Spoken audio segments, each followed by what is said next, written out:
वो हमेशा दूसरों की मदद करता और अल्लाह पर भरोसा रखता। एक दिन वो सफर पर निकला और रास्ते में एक प्यासे को देखा।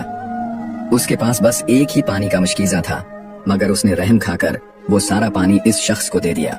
प्यासे ने दुआएं दी, मगर नेक दिल शख्स खुद प्यासा रह गया। वो चलता रहा, यहाँ तक कि बेहोश होकर गिर गया। कुछ देर बाद एक काफिला वहां से गुजरा।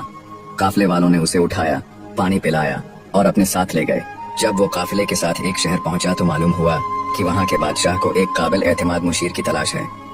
काफिले के लोगों ने बादशाह को बताया कि ये शख्स नेक और सच्चा है।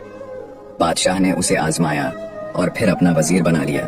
बादशाह ने कहा, जो दूसरों के लिए आसानियां पैदा करता है, अल्लाह उसके लिए ऐसे दरवाजे खोल देता है जिनका वो तसव्वुर भी नहीं कर सकता। नतीजा, नेकी का बदला कभी जाया नहीं होता, बल्कि अल्लाह बेहतरीन तरीके से नवाजता है। किसी की मदद करो तो अल्लाह तुम्हें ऐसे मकाम पर पहुंचा देता है जिसका तुमने कभी सोचा भी ना हो।